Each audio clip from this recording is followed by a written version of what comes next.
ಈ ವ್ಯಕ್ತಿ ಮುಖಾನ ಚೆನ್ನಾಗಿ ನೆನ್ಪಿಟ್ಕೊಳ್ಳಿ.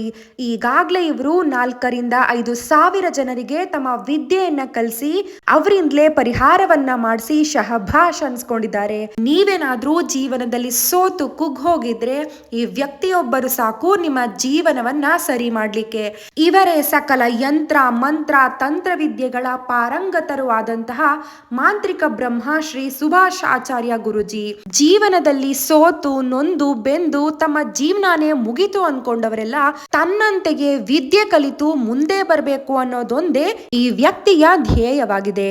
ಈಗಾಗಲೇ ಇವರು ಸಾವಿರಾರು ಜನರ ಬಾಳಿಗೆ ದಾರಿದೀಪವಾಗಿದ್ದಾರೆ. ಚೌಡಿಕಟ್ಟು ಪ್ರಯೋಗ ಅಂದರೆ ವಿದ್ಯೆ ಇಳಿದವನು ಕೂಡ ಅವನು ಕೂಡ ಈ ಚೌಡಿಕಟ್ಟು ಒಂದು ಕ್ಲಾಸ್ ಆದ ನಂತರ ನಾನು ಚೌಡಿಕಟ್ಟು ನಾನು ಮಾಡಬಲ್ಲೆ ಅನ್ನೋ ಒಂದು ಶಕ್ತಿಯನ್ನು ಕೊಡ್ತೀವಿ. ಮೂಲ ಮಂತ್ರವನ್ನು ಕೂಡ ಕೊಡ್ತೀವಿ. ಚೌಡಿ ಮಂತ್ರ ನೀವು ಜೀವನದಲ್ಲಿ ನೋಡೋಕ್ಕಿರೋದಿಲ್ಲ.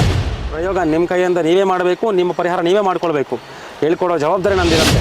ನಮಗೆ ಒಂದು ಚೌಡಿಕಟ್ಟು ಆಗಿರ್ಬೋದು, ಇಲ್ಲಾಂದರೆ ದೃಷ್ಟಿ ಆಗಿರ್ಬೋದು, ಇಲ್ಲಾಂದರೆ ವಾಮಾಚಾರ ಆಗಿರ್ಬೋದು, ಅದನ್ನು ಯಾವ ರೀತಿ ತೆಗಿಬೇಕು ಅಂತ ಅವನೇ ಪ್ರಯತ್ನವನ್ನು ಮಾಡಿದಾಗ ಚೇಂಜಸ್ ಕಾಣುತ್ತೆ ಲೈಫಲ್ಲಿ. ಆ ಲೈಫಲ್ಲಿ ಅವ್ನು ಗೊತ್ತಾಗುತ್ತೆ, ನಾನು ವಿದ್ಯೆ ಕಲ್ತಿದ್ದೀನಿ ಅನ್ನೋದು ಗೊತ್ತಾಗುತ್ತೆ. ಚೌಡಿಕಟ್ಟು ಶಿಬಿರ ಸಾಧನೆ ಅಂತ ನಮ್ಮ ಒಂದು ಜ್ಯೋತಿಷ್ಯರಿಂದ ನಿರ್ಮಾಣವನ್ನು ಮಾಡಿದ್ದೀವಿ. ಸೊ ಇದಕ್ಕೆ ಉಪಯೋಗ ಮಾಡಿಕೊಂಡು ಎಲ್ಲರೂ ಸಾಧಕರು ಮತ್ತು ಯಾರು ಕಲಿಬೇಕು ಅಂದ್ಕೊಂಡು ಅವರೆಲ್ಲರೂ ಬಂದು ಕಲಿತು ಅವರ ಪರಿಹಾರನ ಅವರೇ ಮಾಡ್ಕೊಳ್ಳಿ, ಅವರ ಜೀವನವನ್ನು ಅವರೇ ಉದ್ಧಾರವನ್ನು ಮಾಡ್ಕೊಳ್ಳಿ.